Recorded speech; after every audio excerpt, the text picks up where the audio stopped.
पद की आराधना जिन्होंने की है उनको शाश्वत पद मिल गया है।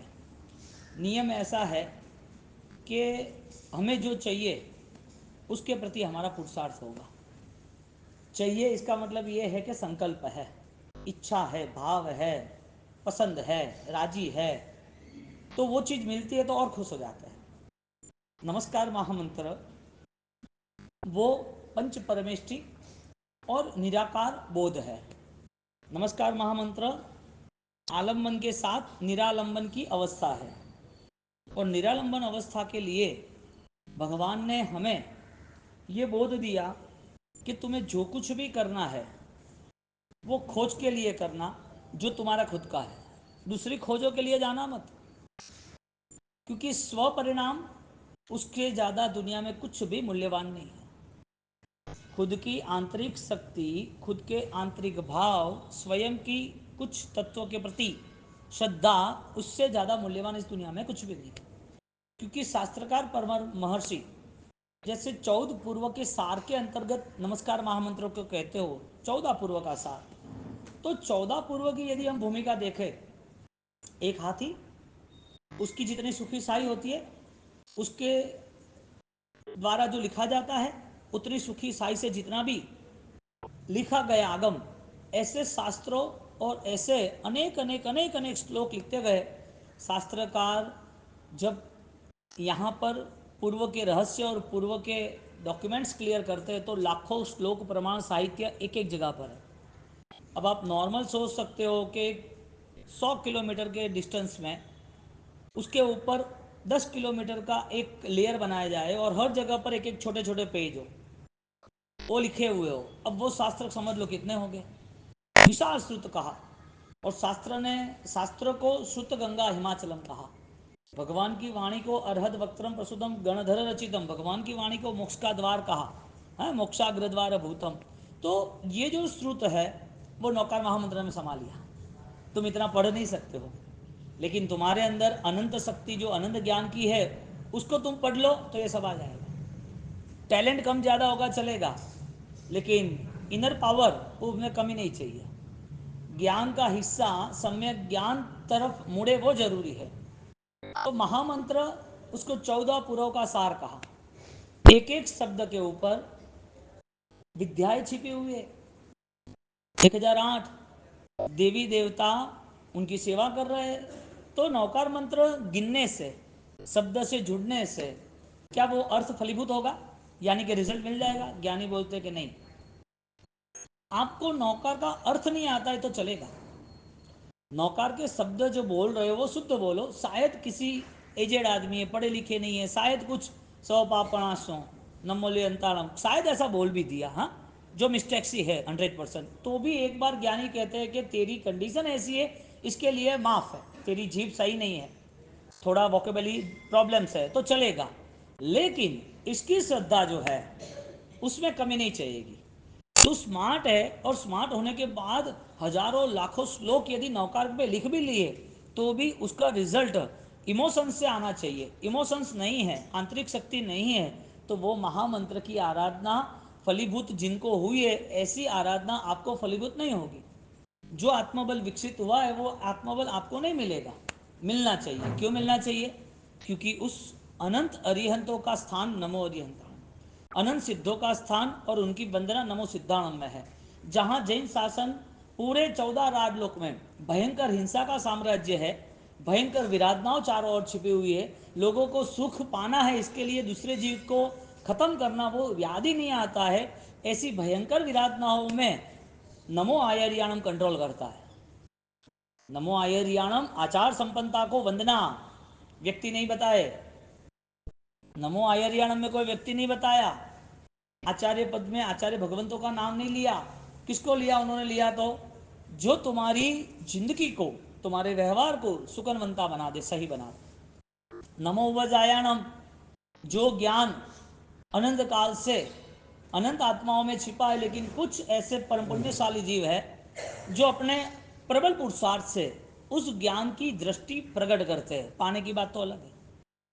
उपाध्याय उवजायाणम, हाँ, उपाध्याय भगवंत, यानी कि स्वाध्याय के निरंतर स्वाध्याय के निकट रहना, यानी कि ऑब्जर्वेशन अलर्टनेस वाला चाहिए। पूरा ऑब्जर्वेशन सजाग अवस्था के साथ निरीक्षण बताया कि मैं ज्ञान से जुड़ा हूं, तो वो ज्ञान विशिष्ट है, वो ज्ञान उपकारी है, वो ज्ञान मेरे जीवन को कहीं नई दुनिया में अच्छी तरह अच्छे व्यवहार से ले जाएगी नहीं ले जाएगी।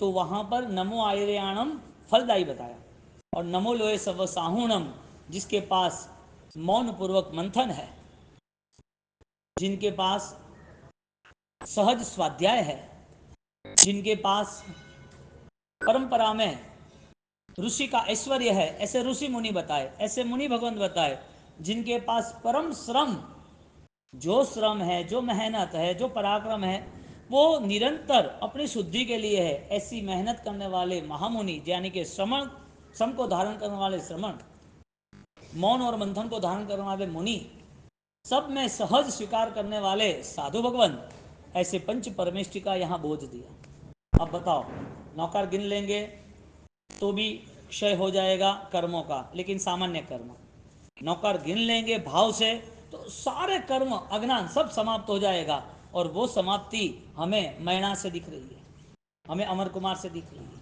हमें चंदन बाला ने जो साधना की वो भी हमें दिख रही है। क्योंकि आफ्टर ऑल पंच परमेष्टि में प्रवेश किसका आता है? जिसका सम्यक आचरण, सम्यक ज्ञान, सम्यक व्यवहार उपस्थित है। और सम्यक के लिए उन्होंने सर्व पापों का नाश, सब पाप प्रणाशनु, उस भूमिका को लेकर गए। अब जहां पर सर्व पापों का नाश न हो वहां नौकर कैसे हो? तुम्हें कोई पूछे कि भाई मिठाई खाओ, तो मिठाई पीसीस है और उस मिठाई में शक्कर ही नहीं डाली हो तो तुम क्या बोलोगे? एक रोटी है और वही रोटी मीठी रोटी है, दोनों में फर्क है ना, दोनों आटे की बनती है ना, लेकिन क्या अलग फर्क है? फर्क है, उसमें मिठास है, इसके लिए उसको पूरण पूरी कहते हैं और इसको सामान्य रोटी कहते हैं। चीज का मिलन होना और उसका स्वरूप परिवर्तित होना। हमारा जीवन जो अनंत काल से चल रहा है, या तो हमारी इस लाइफ की पास्ट लाइफ, अब भूतकाल भूल जाओ, पूर्व में कौन सा जीवन था वो भी भूल जाओ। हालांकि नौकार तो वो भी दिखाता है कि पास्ट क्या था और फ्यूचर क्या था। नौकार मंत्र की विशिष्ट साधना वहां तक हमें लेके जाता है कि तुम्हारा भविष्य तुम तय कर सकते हो। अब यहां पर जब भूतकाल तुम्हें याद नहीं है तो ये जिंदगी याद कर लेते हैं कि तुम्हारा बचपन तुम्हारे सामने रखो, तुम्हारे पास्ट के 10-15 साल सामने रखो। अब सामने रख के आप बताओ कि आपका महामंत्र, आपकी अरिहंत प्रति सद्भक्ति, आपकी देव गुरु के प्रति, धर्म के प्रति आस्था, उसका लेवल कितना बढ़ रहा है या कितना बढ़ा हुआ है, या नहीं बढ़ा तो बीच में क्या रुका हुआ है। बढ़ाना है इसके लिए सोचना है, मेरा प्रोग्रेस बेस्ट हो इसके लिए सारा थिंकिंग लेवल है। वो बेस्ट प्रोग्रेस कहीं बाहर से आने वाला नहीं। बेस्ट प्रोग्रेस के लिए कोई नई दुनिया है नहीं, जो करना है वो हमें ही करना है और हमसे ही होने वाला है। तो जहां महामंत्र पंच परमेष्टि ओम ह्रीम श्रीम अरहम नमः, वो पंच परमेष्टि की उपासना जब हो रही है तो जिसको पता नहीं था अमर कुमार को, उसको लाभदायी हुआ। जो चंडकुशिक को अरिहंत कौन है पता ही नहीं, उसको डंक मारने चले गए तो भी उसे लाभदायी हुआ। जो चंदन माला वो सोचती रही भयंकर दुखों में भी, तो भी जब परमात्मा पधारे तो भी उसको ऑलरेडी परमात्मा वापिस आए, वो उसका लाभ हो गया। क्यों हुआ भाई? महामंत्र शब्द के साथ था कि महामंत्र महिमा के साथ जुड़ा था? महिमा के साथ जुड़ना चाहिए। तो यहाँ पर जब ये 22 दिन की आराधना, उपवास एकादशा चल रहा है, तो ओम ह्रीम श्रीम अरहम नमः के जो मंत्र है, बीज मंत्र इसे कहते हैं, वो बीज मंत्र की साधना महामहिमावान है। क्योंकि आप अरहम के साथ जुड़े हो, इसका मतलब ये है आप निर्मलता के साथ जुड़े हो। अरहम अहम, क्या फर्क पड़ा? अहम अरहम, फर्क क्या पड़ा? एक नॉर्मल फर्क पड़ा ना, लेकिन पूरा संसार यहां पर खड़ा हो गया, पूरा संसार। क्योंकि अहंकार में अरहम नहीं आते, और जहां अहम है वहां अहंकार रूपी मलिनता नहीं होती है। अरहम यानी पवित्रता, अरहम यानी निर्मलता। क्योंकि अरिहंत परमात्मा खुद घाती कर्म का क्षय किया है, निर्मलता के करीब है और अंतिम भव है। अब उनको कहीं पर भी संसार में पुनर्जन्म नहीं लेना है। जन्म पुद्गलों का होता है, जिसका निर्माण है उसका नाश है, जिसका ऑलरेडी निर्माण है उसका नाश है। और जो चीज नाश होने वाली है उसके प्रति साधक चिंतित नहीं होता है। छोटा बच्चा समुंदर पर कोई छोटा घर बनाता है तो वो दुखी नहीं होता है, क्योंकि जो उसकी भर्ती ओट आएगी, हाँ टाइट आएगी, तो वो टाइट के कारण वो वापस बिखर जाने वाला है। तो कुछ नासवन चीज़ों के प्रति मन बैलेंस में आ जाता है। ये किसका प्रभाव है? अरहम का। किसका है? अरिहंत का प्रभाव है कि जो चीज़ पर्याय दृष्टि से है वो चीज़ तुम्हें गहरे राग द्वेष में, तीव्र कसाई की परिणति में आपको अधिक दोषों पर नहीं ले जा सकता। अब जिसको साधना का बल मिला है, जिसकी साधना प्रॉपर टारगेट यानी कि लक्ष्य के साथ है, ऐसी साधनाओं से जुड़ने वाला व्यक्ति वो परमात्मा तुल्य बन जाता है। दादा गुरुदेव राजेंद्र सूरी महाराजा, उन्होंने ओम ह्रीम सिम अहरम नमः की 1.25 करोड़ की आराधना, एक अट्ठाई, दूसरी अट्ठाई, तीसरी अट्ठाई, 8 दिन अट्ठाई कर करके, ऐसी 8 अट्ठाइयों के साथ उनका जाप पूर्ण हुआ। उनका कंटिन्यूट लगातार अरिहंत का स्मरण रहा, और अरिहंत के स्वरूप को देख देख कर उस अरिहंत के स्वरूप में ऐसे जुड़ गए कि खुद की आत्मा प्रभु तुल्य बन रही है ऐसा वो देख रहे।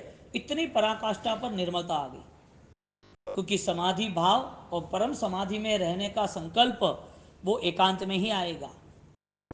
संसार की घटनाओं में भी तुम्हें तुम्हारे आंतरिक बल को और बलवान बनाना है, वो भी एकांती है भीड़ के साथ।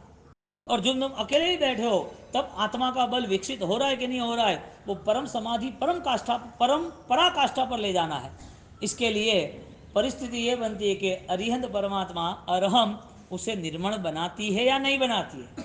हमारा मूल उद्देश्य ये है कि ये जीवन ऑलरेडी नासवंत के साथ जुड़ा हुआ है। इज द लेवल, आज नहीं तो कल तुम्हें ये बिखरना ही है, इसको स्वीकारना ही पड़ेगा हर किसी को। ये सारी चीजें पर्यायाधीन है, सारी चीजें छूट जाने वाली है। जो छूट रहा है वो मेरा नहीं है, क्योंकि मेरा होता तो फिर पहले भी मैं छोड़ के नहीं आता। मेरा होता तो पूर्व में इतने सारे कर्म कैसे छोड़ के आए, दुख के कर्म छोड़ के आए तो यहाँ बैठे अभी स्वतंत्रता अनुकूलता है। सुख के कर्म छोड़ के आए देवलोक की दुनिया में तो आज भी कम है, इतने ज्यादा पुण्य नहीं है। तो वो जो पुण्य था, वो कर्म था, उसका माप ज्यादा था, यानी डिग्री 100 थी, आज 10% डिग्री है। चाहे नरक के दुख 100% है, आज 10% है। देवलोक के सुख 100% है, आज 10% है। आज जो पुण्य है, आज जो पाप है, आज जो कोई कर्म है, वो सारे कर्म मैं पूर्व में छोड़ के बदल के आया हूं। इसका मतलब ये है कि फाइनल रूल्स ये है कि ये सब मैं नहीं छोड़ूंगा तो भी छूट जाएगा, मैं त्याग नहीं करूं तो भी छूट जाएगा।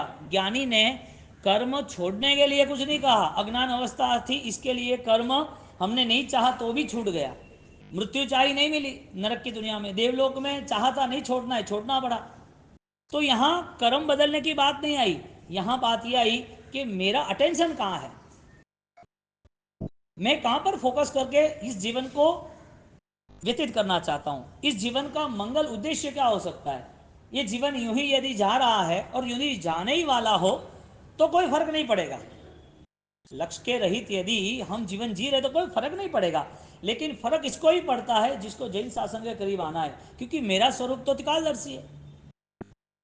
मेरे अंदर छिपी हुई जो सामर्थ्यता है वो मैं ही माप सकता हूं, ज्ञानी माप सकते हैं, ज्ञानी चेक कर सकते हैं, ज्ञानी को पता है। लेकिन ज्ञानी यहां नहीं है, लेकिन ज्ञानी के वचनों से हम ऑलरेडी पता कर सकते हैं। शास्त्रों से, शास्त्रों से, सूत्रों से, ज्ञानियों की देशना से हमें इतना पता है कि मेरा ये शरीर जो है वो मेरा नहीं है। ये शरीर जब मुझे मिला है तो इस साधना के पीछे मुझे क्या करना है, मुझे सिर्फ तप ही करना है, मुझे सिर्फ पचखानी लेना है, मुझे सिर्फ क्रियाएं करनी है, कि मुझे मेरे अंतर मन को भी पहचानना है। कमाने वाला एक दिन कमा के छोड़ दे तो समझा जाता है कि भाई उसको बैलेंस नहीं है। भूख एक बार लगी और खाना खा लो, दूसरी बार भूख नहीं लगनी चाहिए, ऐसा होता नहीं है। एक कमाने वाला लगातार है, खाने वाला लगातार है। धर्म स्वतंत्र है, सर्वस्व है और सिद्ध है, प्रभावक है, ताकतवर है। वो धर्म कौन सा? क्रिया कर रहे वो धर्म, ओके डन, मान लिया, तो छोड़ दे कि वो। यहां पर हमारी इनर सेंस को क्रिएट करना है, हमारे अंदर छिपी हुई जो भावना है उसे हमें बाहर लाना पड़ेगा कि यदि आपको धर्म करना है तो छोड़ना क्यों, और किया था तो किस वजह से किया था। कोई आदमी कहता है कि मुझे बिजनेस करना है ना, अपन पार्टनरशिप में बिजनेस करे, आपने मीटिंग की और बिजनेस स्टार्ट किया इन्वेस्ट करके 1 करोड़ रुपये, और 10 दिन के बाद कि मुझे मजा नहीं आया। अब जो इन्वेस्ट हो गया वो रिटर्न देगा? और 10 दिन के बाद कोई बोलता है ऐसा क्या? बिना सोचे कोई स्टेप लेता है एक आदमी, बिना सोचे, तो एक बचपना है, छोटा बच्चा है, वो तो गिर जाता है, उसे पता भी नहीं होता, या इतनी सारी स्टेप्स है, पावड़िया है, तो वो गिर जाता है, उसकी मदर उसका ध्यान रखती है। अनजान अवस्था में, अज्ञान अवस्था में, कमजोर अवस्था में, असहाय अवस्था में तुम्हारे हाथ में बैलेंस नहीं है, but you are very capable. यदि आप कैपेबल हो तो सिर्फ मंदिर जाना वो धर्म नहीं था, हृदय मंदिर होना वो धर्म था। सिर्फ क्रिया पर खड़े रहना उतना ही हमने मान लिया होता तो हमारे मन का निरीक्षण करने वाला कौन, कराने वाला कौन, हमारे मन में शांति और सुख देगा कौन, हमारे अंदर छिपी हुई जो भावना है उसको चेक करने वाला कौन? ये धर्म तक हम क्यों नहीं पहुंच पाए? जिसको यदि धर्म रुचि कारक है, पसंद है, तो इसका मतलब ये है कि कष्ट लगता ही नहीं है। धर्म यदि उसे पसंद है तो धर्म उसे पसंद होने की वजह यह है कि उसे कष्टकारी नहीं लग रहा है, और जिसको जो चीज कष्टकारी लग रहा है वो छूटते देर भी नहीं होती, जिसको जो चीज कठिन लगती है वो छोड़ देता है। बात इतनी है कि अरिहंत पद यानी कि पंच परमेष्टि नमस्कार महामंत्र पंच मंगल महासुत स्कंद जिसके उद्यान हो रहे हैं, और जिसका सुबह शाम हम रटन कर रहे हैं, और जिसकी हम अरिहंत की मंदिर में जाके भक्ति पूजा कर रहे हैं, ऐसे अरिहंत की आज्ञा पालन की क्रिया कर रहे हैं, तो क्या अरिहंत की पहचान है इसके लिए हो रही है? यदि अरिहंत की पहचान है तो तुम्हें अरिहंत पद पसंद आया है, तो तुम में छिपा हुआ है कि नहीं अरिहंत पद? आप तीर्थंकर की भक्ति करते करते तीर्थंकर बन सकते हो, हमारे यहाँ इतिहास है, और वो भी उज्जवल इतिहास है। कितना बड़ा सौभाग्य कि रावण तीर्थंकर बन चुका, सैनिक महाराजा तीर्थंकर बनेंगे, यानी उनका ये लेवल लग गया। तीर्थंकर नाम कर्म की निकाचना, जो कर्म की सारी फिलोसॉफी में एक ये कर्म है कि मोक्ष में जाने के पहले एक भाव तुम्हें समस्रण में बैठना है, सभी जीव करूँ शासन रसी की भावना के कारण। यदि वो भावना आता और संपूर्ण आत्मा का भाव आता, अष्ट सिद्धि यानी कि अष्ट गुणों का भाव आता, तो वो एक भाव भी वो नहीं करते, सीधे मोक्ष में जाते। एक भाव भी उनका संसार तो है ना, हाँ, एक भाव भी वो नहीं करते। ऐसे तीर्थंकर की उपासना करते करते हमें क्या लग रहा है, तुम्हें यदि कोई सोना पता चल गया है कि गोल्ड है, हाँ, तो उसके प्रति तुम्हारा भाव कैसा रहेगा? तुम्हें पता चल गया कि सामयिक में इतना फल है, प्रतिक्रमण में इतना फल है, पचखाण में इतना फल है, तो तुम कौन सा फल पाना चाहते हो? तुम्हें फल क्या पता है? छोटा आदमी यदि वो सोचता है कि मुझे सरकारी गवर्नमेंट जॉब मिल जाए और हमें शांति है, तो उसे वहीं तक शांति लगेगी। कोई आदमी को ऐसा लग जाए कि भाई मेरे लिए ऑलरेडी ये डॉक्टर सही है, वो डॉक्टर वो लगातार 3 दिन तक वो चलता रहता है, लेकिन उसे पता नहीं है कि अभी एडवांस टेक्नोलॉजी इसी आएगी है कि एक ही दिन में तेरी बीमारी खत्म हो जाएगी। अभी वो 3 दिन वाले जो डॉक्टर थे जो 10-20 साल से थे वही पकड़ के रहते। मेरा कहने का मतलब ये था, कई सालों से जो क्रिया आराधना हम कर रहे हैं वहां खड़े रहना नहीं है, हमें कुछ नई दिशा पे जाना पड़ेगा, जो दिशा हमारे अंदर पंच परमेष्ठी स्थापन करे, गुणों से स्थापन करे, नाम से नहीं। नाम से तुम तीर्थंकर अभी नहीं बन सकते, नाम से कोई सिद्ध होते नहीं है। आचार्य बनना है तो तुम्हें साधु बनना पड़ेगा, उपाध्याय बनना है तो श्रमण बनना पड़ेगा, साधु बनना है तो संसार त्याग करना पड़ेगा। ये सब भी करना है तो भी सब पाव प्रणाश्रु की प्रैक्टिस करनी पड़ेगी, जो सम्यक दर्शन आधारित है। ये सब चीजों में आत्मा ही पहले नंबर पे आती है, दूसरा कुछ आता ही नहीं है। अब यह आत्मा कोसों दूर है, दिखाई देता नहीं है, करोड़ों योजन दूर है, दिखाई नहीं देता है। आत्मा कितना दूर है बताओ आप?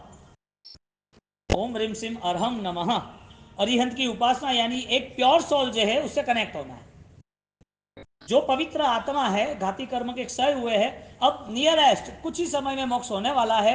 ऐसी ब्राइटनेस, हजारों हजारों सूर्य से भी तेजस्वी, दुनिया की जितनी भी शक्तियां है, जितनी भी पावर है, उससे भी अधिक शक्तिशाली।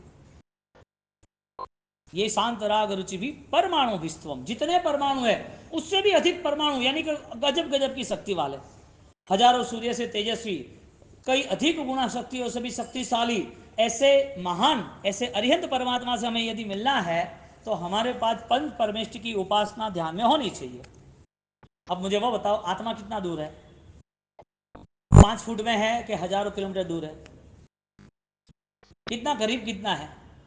5-10 फुट में ही है, यानी कि बॉडी जो हमारी 5-7 फुट की है उसमें आत्मा है, या करोड़ों करोड़ों करोड़ों किलोमीटर दूर है? हाँ, तो देखिए देखिए कौन करीब है वो दिखता है कि दूर है वो दिखता है? आप मेरे सामने बैठे हो तो आप और मैं एक दूसरे को देख रहे हैं, करीब है वो दिखता है कि दूर है वो दिखता है। इसका मतलब आत्मा तुम्हारे शरीर में है या नहीं वो बड़ी बात नहीं है, मेन बात यह है कि तुम्हें दिखता है कि नहीं दिखता है। अंधे को दीपक नहीं दिखता है? दिखता है? हाँ, उसे कहना पड़ता है देखो खंबा है, देखो स्टेप्स है, नीचे खड्डा है, यहाँ पत्थर है, पावड़िया है, ध्यान रखो। कौन कहता है ये सब? जो देखता है वो कहता है, जो नहीं देखता है उसे कहना पड़ता है। तो ज्ञानियों ने अंधो अंध पुलाय ऐसा एक शब्द रखा है। मिथ्या अवस्था यानी अंध दृष्टि बताया। वीरसेन सुरसेन दृष्टांत है, मिथ्यात्व के 21 अलग अलग भेद है। उसमें एग्जाम्पल बताया है कि कर्णवेदी यानी कि कान से सुनना और वो दिशा में तीर मारना, ऐसे वीरसेन सुरसेन ऐसे दो एग्जाम्पल दिए हैं। दोनों बाणावारी थे, दोनों ताकतवर योद्धा थे। लेकिन जब सामने वाले को पता चल गया कि चालबाजी पे युद्ध जीतते यानी आवाज पे युद्ध जीतते हैं, तो उसने आवाज करना बंद कर दिया, करीब आके मार डाला। कितनी भी ताकत हो, अंध हो तो प्रॉब्लम सी है। अंध नहीं रहना है। यहां पर आत्मा दिखता हो तो आंखें काम की है। जिसे ज्ञान चक्षु हो वही दिख सकता है, श्रद्धा के चक्षु हो वही दिख सकता है, अध्यात्म की दृष्टि हो वही दिख सकता है। तो आत्मा देखने के लिए हमारे पास चक्षु है, सोना देखने के लिए है, भोजन क्या है क्या नहीं है टेस्ट करने के लिए जबान भी है, कोई कुछ म्यूजिक अच्छा चल रहा है तो सुनाई दे रहा है वो भी है। हमारे पास हमारी 5 सेंसेस एक्टिवेट है, हमारी पंचेंद्रिय, हमारा शरीर हमारा हमको साथ दे रहा है, सक्षम है। लेकिन वो शरीर साथ दे रहा है तो शरीर दिख रहा है कि शरीर के अंदर चेतना, चैतन्यता, सिद्धत्व, बुद्धत्व वो भी है। वो दिख नहीं रहा है, इसके लिए ये साधना है, देखने के लिए। तो अरहम या अहम, निर्मलता के साथ जुड़ना है तो अरहम जुड़ेंगे, और वो निर्मलता आपके मन के परिणामों को बदलती ही है। इस सुतार्थ वर्षावास के अंतर्गत संकल्प यही करना है, मुझे सिर्फ और सिर्फ आराधना करूं तब तक मेरे परिणाम में बदलाव नहीं, निरंतर मेरे परिणाम बदलाव में आने चाहिए, क्योंकि ये बंधन हजारों बार छोड़ के आया हूं मैं। यहाँ मैं जो मानव जन्म में मैं बैठा हूँ, कई ऐसे मानव जीवन छोड़ के आया हूँ। यहाँ मुझे मिली हुई अनुकूलता बहुत सारी मैंने रोते रोते छोड़ी है। कई बार दूसरा धर्म था, दूसरा जीवन था, तो दूसरे संन्यास जीवन में मोह माया त्याग करने के लिए मैंने ऑलरेडी उस जीवन में भी परिवार छोड़ा था, गुफा में चला गया था। लेकिन उस समय मोक्ष का बोध नहीं था, आत्मजीव तत्व की बुद्धि नहीं थी, वो भी मैंने स्वीकारा था। हिंसा युक्त आराधना थी। ज्ञानी कहते हैं हिंसा युक्त आराधना होती ही नहीं है। अहिंसा से जो जुड़ा है वही अरिहंत से जो जुड़ा है। जो अहिंसा करुणा से जुड़ा है वो ही अरिहंत से अरहम से जुड़ा है। अब जहां अरहम का जाप चलता हो तो वो अरहम का जाप निर्मलता यानी के कर्मों का क्षय, परिणाम का बदलाव। तो जिन जिन लोगों ने अपने अंदर की भावनाओं को, इंक्यूजन मैटर, अपने अंदर छिपे हुए दोष या अपने अंदर जो भी विचारधारा चल रही है, जो नेचर हमारा है, उस नेचर को बदलने का पूर्ण संकल्प किया, उसके बहुत सारे कर्म समाप्त हो जाते। ज्ञानी कहते हैं अनंत कर्म खत्म होते। कितने अनंत कर्म खत्म होते। जो परिणाम सम्यक दर्शन की भूमिका में आते हैं, वो परिणाम के आधार पर अनंती उत्सर्पिणी अवसर्पिणी का काल चक्र जो है वो समाप्त होता है, अर्धपुद्गल परावर्तन में आ जाता है। ये उसका फाइनल शास्त्र का स्टेटमेंट है। हमारी आत्मा का परिभ्रमण हो रहा है। आज हमें आत्मा दिख नहीं रही है, लेकिन इतना तो पता है कि मर के कोई जा रहा है। आज इतना पता है कि हमें दर्द हो रहा है, आत्मा है इसके लिए हो रहा है। मुर्दा है तो वो कुछ चिल्लाएगा भी नहीं, चीखेगा भी नहीं। उसको कितनी भी सर्जरी करो, कहां भी उन्हें जला डालो, वो खड़ा नहीं होगा कि मुझे क्यों जलाते हो। तो आज हमें पेन हो रहा है तो यहां कोई इफेक्ट हो रही है, तो is the moment is the solve. जहां पर संवेदना है वहां आत्मा है। तो आत्मा इलास्टिक की तरह पूरा बॉडी में है। जैसे पैरालिसिस हुआ वो पार्ट चेंज हो गया, उस पार्ट पे आत्मा नहीं रहता है। पैरालिसिस हो गया, मूवमेंट में नहीं आ रहा है, शरीर आपका है, हाथ आपका है, पैर आपका है, वहां पर कुछ गर्म पानी डालो तो महसूस नहीं होता है, कोई जोर से सुई लगा या चीटी लगा दे तो भी कुछ नहीं होता है। क्यों ऐसा होता है?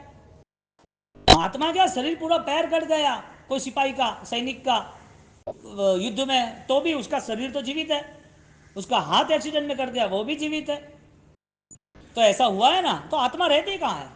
और रहती है तो दिखती है कि नहीं दिखती है? यदि नहीं दिखती है तो दिखेगी कि नहीं दिखेगी? देखने वाला चाहिए ना। अंधे के लिए हर तरह कठिनाइयां है।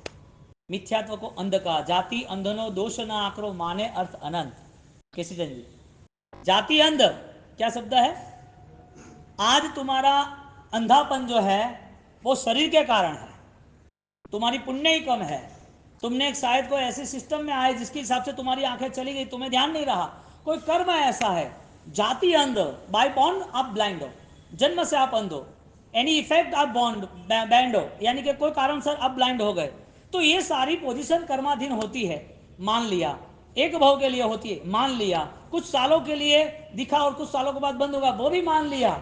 लास्ट मोमेंट में अंत समय आता है करीब, तब भी दिखता नहीं है कौन है, कौन आया है, क्या आप रे छोरी रो पोतो है, अच्छा कटे है, हाथ लगावे देखे, हाँ वो है। अंत समय में दृष्टि चली जाती है।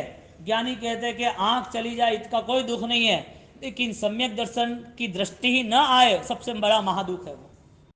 मिथ्यात्व के कारण, यानी कि मिथ्यात्व रूपी अंध आवरण, अंधा यानी कि ब्लाइंड लेयर, अंधापन इतना जाम हो गया है, इतने उसके लेयर, इतने उसका कद बढ़ गया है कि उस कद के कारण हमें कोई बोध होता ही नहीं है। आंख है, जो चीज देखते हैं उससे पता चलता है कि रेड कलर है, व्हाइट कलर है, पता चलता है कपड़ा है, प्लास्टिक है, पता चलता है लकड़ा है, पता चलता है कि ये आदमी इस गांव का है, ये इसका ये बिजनेस है, इसकी ये एज है, ये बीमार था, इसके घर जाना, ये सब कुछ हमारे लिए इंफॉर्मेशन है, वो हमें पता चलता ही है। लेकिन अध्यात्म दृष्टि से ज्ञानी कह रहे हैं कि शरीर के पार आप जाना है कि नहीं जाना है। धन के पार जो अंबार लगे हुए हैं, उस धन का क्या करोगे वो बताओ पहले। तुम्हें रखना है तो रख लो, लेकिन छोड़ना मत, फिर तुम्हारे पास कोई जवाब ही नहीं। तुम्हें परिवार का प्रेम राग जितना भी प्रकार है, पैसा, परिवार, पत्नी, पुत्र, पुण्य, जिसको भी रखना है वो रख लो, लेकिन अधिकार ऐसा जमाना कि कभी छूटना नहीं चाहिए, कभी छूटना नहीं चाहिए। शरीर को दुख आना नहीं चाहिए, मौत आनी नहीं चाहिए। बच्चा, बेटी, परिवार सब तुम्हारे साथ रहने चाहिए, उनको भी दुख नहीं आना चाहिए। तुमने जो इकट्ठा किया है 200, 500, 1000, 5000 करोड़, वो भी कहीं जाना नहीं चाहिए। इसी तरह आप अधिकार जमाना, सही ना? ऐसे ही इकट्ठा करना ना, ऐसे ही राग रखना ना, ऐसे ही संभालना ना, नहीं संभालना क्यों? संभालना चाहिए ना। तुम 12 घंटे उसके लिए देते हो कि नहीं देते हो, बिजनेस के लिए, दूसरे 12 घंटा परिवार, तुम्हारे शरीर और समाज के लिए, 24 घंटे इसमें इन्वॉल्वमेंट हो ना, तो ये तुम्हारा है, इसके लिए 24 घंटे दे रहे हो ना, तुम्हारा क्या है? तुम मुझे जवाब दे दोगे कि आत्मा है साहब, धर्म है साहब, महामंत्र है, आराधना है, तो 1.5 महीना वास्ते तो हैंग राजीव ने हैंग को क्या करे, हैंग ना से कूदे तो मजा आ गया, मजा आ गया, क्या मजा आया? हमारे अस्तित्व की पहचान ना हो, उससे ज्यादा नुकसान बड़ा कोई नहीं है। हमारा अस्तित्व हम पहचान नहीं सका कि हम ऑलरेडी परिभ्रमण कर रहे हैं और अनंत परिभ्रमण हम खत्म नहीं कर सकते, इससे ज्यादा दयनीय स्थिति क्या हो सकती है? भिखारी पे दया आती है और ज्ञानी को हम पे दया आती है। आप गरीब, भिखारी, कैंसर, अनाथ, रक्तपीतिया, स्किन डिजीज, ऐसे लोगों पर आपको दया आती है। यहाँ पर कोई ऐसा विधवा गृह होगा, यहाँ पर ऐसा कोई पागल खाना, मेंटल हॉस्पिटल होगी, यहाँ पर ऐसी कोई भयंकर दूसरी बीमारियों वाले लोगों का एक आइसोलेशन सेंटर बनाया होगा, वहां तुम्हें दया आती है, वहां तुम दान देते हो, वहां तुम पैसा डालते हो, वहां तुम दवाइयां देते हो, वहां तुम अपने अच्छे दिनों में, शादी का दिन हुआ या जन्म का दिन हुआ, माँ बाप की वर्षी हुई, वहां जाकर तुम डोनेशन दान दे रहे हो, तुम्हें दया के परिणाम इसके लिए वो करने चाहिए। लेकिन बाह्य दया तुम्हें पुण्य के साथ जुड़ेगी, अभ्यंतर दया तुम्हें परम पुण्य मोक्ष के साथ जोड़ देगी। तुम्हारी दृष्टि कहां है? अंध तो नहीं है, वो तो फाइनल है ना। मैं तो मानता हूं कि आप अंध नहीं हो। अब आप सोचो कि आपके पास आंख है, इतना ही आप जीवन जीना चाहते हो कि आप परमात्मा की यात्रा में, परमात्मा मिले वहां तक आप देखकर जीवन जीना चाहते हो, आपकी इच्छा हो वो करो। यहां पर कोई दबाव तो है नहीं। आप जितने यहां सामायिक में बैठे हो, ऐसा तो कहानी सामायिक नहीं करेंगे ठोक देंगे, मार डालेंगे, सामायिक करना पड़ेगा, ऐसा तो है ही नहीं। यहां अरहम की साधना सहृदय से करनी है, परमात्मा से रेगुलर। यहाँ सुबह 7 बजे इतना मंगल पंच कल्याणक उत्सव मनाया जा रहा है, यहाँ पर पंच परमेष्टि का स्नात्र मनाया जाएगा, वहां पर उस भक्ति में एकाकार होकर इस वर्षावास को, सुतार्थ को एक मंगल कलश की स्थापना की तरह मन मंदिर में स्थापना कर दो। तुम हर साल जो सुनते हो, जो करते हो, उससे कोई इफेक्टिव नहीं हुआ, यानी कि उससे ज्यादा इफेक्टिव करना पड़ेगा, उससे ज्यादा इफेक्टिव होना पड़ेगा ना। तो परिस्थिति यह बनती है कि अंध को कष्टकारी जीवन होता है, और अंध कितना भी सुरवीर हो, कितना भी विद्यावान हो, कितना ताकतवर हो, लेकिन वो हार जाता है। इसी तरह हमारी आंखें यदि करीब का देख सकती है, नॉर्मल नॉलेज, सामान्य ज्ञान से जुड़ सकती है, तो हमें पुरुषार्थ करना चाहिए कि हमें इससे भी आगे का जो ज्ञान है वहां तक पहुंचना है। हमारी जो आत्मा महिमा परमात्मा ने गाई है, भगवान ने गाई है कि यह आत्मा मोक्ष में जाने वाला है। तिर्यंच में कोई धर्म की चर्चा नहीं होती, जानवर की दुनिया में कोई विवेक नहीं होता है, इसके लिए धर्म का अधिकारी नहीं बताया है। देवों की दुनिया में चर्चा होती है, लेकिन उसकी योग्यता पचखान की नहीं होती है। भारी कर्मी आत्मा सैनिक जैसे नौकरसी का भाव पचखान नहीं ले सकते, द्रव्य पचखान तो आराम से ले सके। सैनिक महाराजा 1 घंटा सामयिक में क्यों नहीं बैठ सके? क्यों पुण्य सावक को बोले मुझे सामयिक दे? लेकिन जो ऊर्जावान सामयिक है, जिस सामयिक में सज्जाए संदेशाओं सज्जाए करूं, मेरा सेल्फ ऑब्जर्वेशन, सेल्फ इंट्रोस्पेक्शन हो, मेरी आंतरिक शक्तियों की ऊर्जा लगातार आसमान छूती हो, ऐसा सामयिक का निर्माण और अवतरण होना जरूरी है। ये क्रिया हमें अर्यंत तक जोड़ेगी। हमें ये क्रिया अर्यंत का ऑलरेडी हमें मिलन कराएगी। तो अरहम तुम्हारी माला 2 4 5 बदल गई और तुम्हारी माला और बैठ के तुम्हारे बदलते रहते, तुम नहीं बदले तो क्या करोगे? तुम स्थिति बदलोगे नहीं तो कौन बदलेगा? कोई है बदलने वाला? बदलने वाला हो तो लेके आओ। जैसे तुम्हें ये संसार संभालना है, संभाल के रखो। हमारा शरीर भी हमें पता नहीं है, वेदर चेंज हो गया ना, सर्दी खांसी कब हो गई, बुखार आ गया, क्या हुआ कि बस ऐसा हो, इतने कमजोर। तो वो मिलिट्री कैसे रहते होंगे? ये मजदूरिया करता है और वो बैठता है, उसके घर में 500 रुपये नहीं आए तो बच्चे खाएंगे पिएंगे क्या? वो बैठा रहता है क्या? बीमारियों को पालता पोसता है क्या? तुम बोलते हो हमें तो इफेक्ट हो गई, हमें तो बुखार आ गया, हमें तो ठीक नहीं है। सारी अनुकूलता थॉरिस चाहिए, वरे करने चाहिए नहीं क्या? अनुकूलताओं में कभी भी हम रहे तो हमारी दृष्टि विकसित नहीं होगी। प्रतिकूलता हमारा जीवन का हिस्सा होना ही चाहिए, कोई दे या ना दे। इसके लिए प्रतिकूलता हमारी धर्म के साथ जुड़ी हुई है। कष्टकारी भी आराधना करनी और वो कष्ट में हमें आत्म मंथन करना कि ये भेद ज्ञान है, ये मेरा नहीं है, मैं ये कर रहा हूं वो बड़ी बात नहीं, ये मेरा नहीं है, मेरा क्या है, कौन सोचेगा मेरा क्या है। तो उस भावना से जैसे आगे बढ़ते गए आगे बढ़ते गए, तो ओम ह्रीम सिम हरम नमः कितने अर्यंत है? महावीर स्वामी को हम जानते, चरम तीर्थपति हमारे उपकारी। हम सुपन जन्म कल्याणक मनाते हैं, चैत्र सुद तेरस मनाते हैं भगवान के, पांचों कल्याणक वैशाख सुद दसम के। हाँ, तो भगवान के कल्याणक हम मनाते हैं। और भगवान के कल्याणक मनाते तो हम पार्श्वनाथ भगवान के मनाते हैं, महावीर स्वामी भगवान के मनाते हैं, आदिनाथ भगवान के नाम से हम वर्षितव वगैरह और आदिनाथ भगवान का फागुन का आठम वगैरह मनाते हैं। सब तीर्थंकरों के हम कल्याणक मनाते हैं। नेमनाथ भगवान का पांचम आएगा। हाँ, तीर्थंकर कितने हैं वो तो बताओ। हाँ, तीर्थंकर कितने हैं? तो बौद्धे जिन्होंने क्यों बनाया? प्रवेश जी को पूछो, मनोहर जी को पूछो, बौद्धर जिन्होंने क्यों बनाया भाई बताओ। 24 है तो कितने जिनेश्वर है? बौद्धर है तो 108 क्यों बनाते हैं? 108 है तो सहस्त्रकूट नाम का आता है ना, अब थोड़ा सहस्त्रकूट आते हैं, 170 आते हैं। वरकनक शंख विद्रुम मरकत धन सन्नि हम विगत मोहम सप्तति शतम, सप्तति 100 और शतम 70, सप्तति शतम जिनानाम सर्वामर पूयम वंदे। सर्व को मैं हृदय से पूजा पाठ भक्ति वंदन में आलोचना करता हूं। तो 170 कहां से आए? एक काउंट कैसे करने वो तो बताओ। इसके लिए भगवान ने ये बंधन ही नहीं रखा। अरहम नहीं कोई यहां पर तीनों भरत क्षेत्र ऐरावत महाविद्य यहां पर कर्म भूमि के मना कर दिए। यहां पर ऐसा नहीं कहा कि एक 24 दूसरी 24 वो भी मना कर दिया। यहां ऐसा भी नहीं कहा कि तुम सिमंदर स्वामी विश्व विहर माने उसको मानो। ये कोई नहीं, तुम्हारे लिए सब। कितने हैं सब? यानी अनंत। कितने हैं? अनंत शक्तिशाली है, वो फाइनल है। 24 ही एक हुई, ऐसी अनंत हो गई उत्सर पिण्य अवसर के, वो भी फाइनल है। आगे होने वाली वो भी फाइनल है। यहां पर संसार का प्रारंभ कब हुआ ये कोई मैटर नहीं है, न कोई इसका आंसर खोज सकता है। संसार का प्रारंभ कब हुआ, कर्मों का प्रारंभ कब हुआ, कोई खोज नहीं सकता है। चांद सूर्य कब हुआ, क्या हुआ, ये मैटर ही नहीं, ये श्रद्धा का विषय है और स्वीकारना ही पड़ेगा। यदि कोई बहुत ज्यादा लॉजिक लगाता है तो उसको चाटा मारो और बोलो लगा, बता कहां लगा, देखे वही माने ना तू। तो मैटर हुई, तुझे चाहिए ना, तो चाटा मारा, लगा तुझे, कहां लगा? कोई मटेरियल से लगा ऐसा? ये मटेरियल बोलते हैं, चांदी का ये सूप भगवान रखने के लिए फूल है, ये मटेरियल से। तो चाटा मारो तो मटेरियल होना चाहिए ना। दवाई मटेरियल से, तो दवाई पे लिखा है कि दर्द खत्म होगा तो कोई भी दवाई ले लो, नहीं, पर्टिकुलर दवाई लेनी पड़ेगी।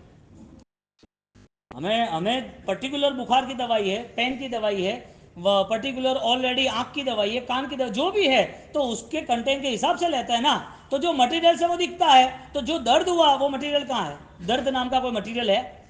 इसका मतलब अनंत चौबीसी है, कोई मटेरियल थोड़ी है, श्रद्धा का विषय है, ये लॉजिक है। तो जहां अनंत चौबीसी यानी कि अनंत तीर्थंकर है, उस अनंत तीर्थंकर की स्मरणा यानी धारणा भक्ति से हमें जुड़ना था।